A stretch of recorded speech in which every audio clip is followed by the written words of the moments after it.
So yes, in the last video we learned how to put together our text block, which here it is right here, it's the same one, how to sew the signatures together, and today we're going to construct the cover and put it all together. So I have my text block here, and I have my book board here. It's actually recycled from a different book. What you want to do when you cut down the book board is you want to make sure it's a 1/4 inch bigger on the top, a 1/4 inch bigger on the bottom than the actual journal that you're doing. So when I put the text block against it, you can see that it's not, it's kind of flush because I didn't have an opportunity to cut this down myself, but there's a little bit of room in there, okay? You don't have to worry about if you see here the paper sticks out because of the way that we construct it together. It's going to be fine. So a 1/4 inch bigger on the top and the bottom, and make it as wide as your journal. I have a brush for using the glue. I have my X-Acto knife. I have a bone folder. This one's a really awesome one. You're really going to need this to smooth down the paper on the cover, or else it's going to be bubbly, and no one really likes a bubbly cover. Scissors, my cutting mat here, and I have a jar of PVA that I took the label off of because it was peeling. PVA is a special kind of glue. I got mine at Paper Source. You can probably find it at Dick Blick online, Paper Source online.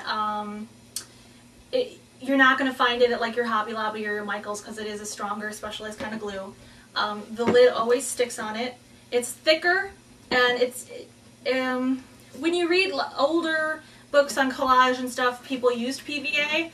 I don't really like it because it's very unforgiving. It dries really fast, and once it dries, you're done. And it's used pretty much for bookbinding. It's going to make sure that the paper stays, it's going to make sure that the text block stays inside of the journal, and it's going to make sure that your spine is good.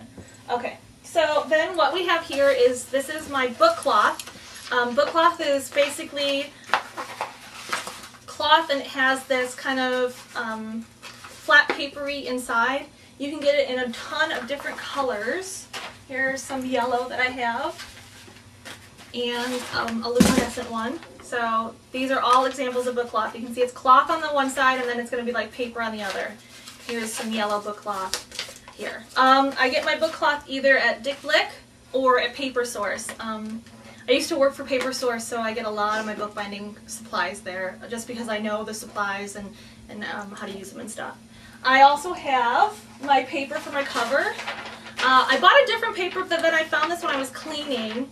This is actually a wrapping paper that was done by Pam Garrison for Papaya, and I bought it at a local store. The girl who ordered this journal said she likes a lot of pinks and purples, and I thought this would be really good for her. It's got a lot of the pink in it, it's really whimsical, and I just think it fits her personality, so I decided on this paper instead of what I bought. So I also have my big ass ruler, because I can't find my other one. So you've got your ruler. And so those are the basic supplies that you're going to need. So when you're putting together a journal, there's a couple different parts of what you're working on. So when it lies flat, and this is just the cover, and that's what we're going to put together first, you've got the two pieces of the book board. You've got one here and one here. And then you have, as you can see, the book cloth is basically connecting the two pieces together. Some of them will have this piece inside of, I can't even think anymore, book board. You can do that or you cannot do that. So if I do it, it's something extra, but don't feel like you have to put that in there. Your journal will be perfectly fine without it, and it'll still look great. So those are the basic pieces. So of course we have our covers here, we have our book cloth here, and we have our cover paper there. So now we're going to go together and put it together, and it's a little more involved than anything else we've done. So I'm going to try to go slow and explain what I'm doing, and it might take a couple times of watching it before you really kind of get what's going on. All right, we're going to cut the book cloth itself. So you're going to kind of want to lay out. You're going to see where I got my covers from, because I like to recycle instead of buy new ones if I can. Alright, so this is the inside of the journal, and then this is the outside. Okay, and we've got our book cloth. You want it to be, actually this piece is probably perfect, so I'm going to cut off this extra over here.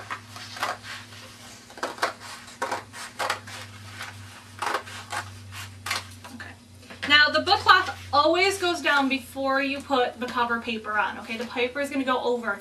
So you don't have to worry as much with this as to if the edges are straight or not. So what I'm going to do is I've got this here and I'm going to trim it so it only hangs over like that much. You don't want it to hang over too much. You want enough to fold it and then that's it. So we're going to just cut this. Alright, so now we have this. So what you want to do, first make sure it doesn't fold on you. So it can lay flat. Alright, so we're going to lay the covers in here and you want to measure how thick your text block is, this, you know, how thick it is up and down. Because there's a couple ways you can do this. You can either lay it down on the paper itself and draw it, or you can measure it with the ruler. And I'm going to measure it with the ruler, even though it's a huge ass ruler, and figure out how thick this thing is. So we're just going to you just kind of hold it up to the ruler and measure it. So I'll put it down on the desk and put it there, and I'm going to give it a 1/4 inch inside there of room. So first thing you're going to do is figure out where the center of your cloth is. So we're going to find the center of the book cloth. So that's 5.5 inches wide. So it's going to be 2 3/4. And I'm going to mark it on both sides.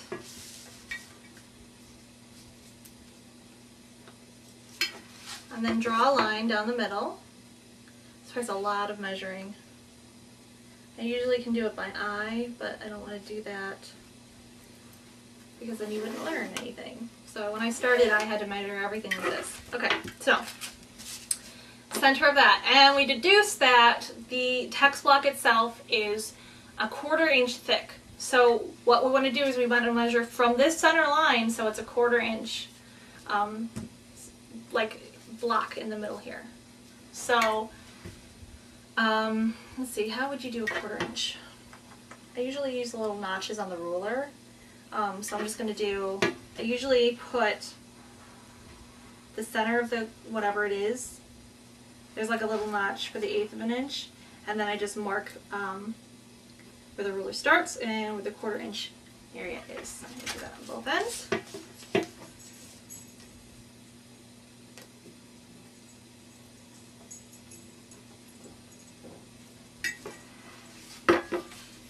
And mark it. The center of our book cloth, we have the center line, and then we have a 1/4 of an inch marked, and that's how thick our text block is. So we're just going to put this down on it and make sure it looks right. It actually looks like this is going to bulge out a little more, so I want to add maybe 1/8 of an inch on each side. You want to make sure that you give enough room to this because this is basically going to dictate how thick your journal is, and if you don't give enough room to the spine, when you start working in it and putting papers in it and gluing stuff, I mean I glue fabric and trim and everything in my journals, it's not going to work very well. So you want to make sure at this point that you give it enough space. So I'm just going to do that. So now I'm going to lay this in here and see how it looks.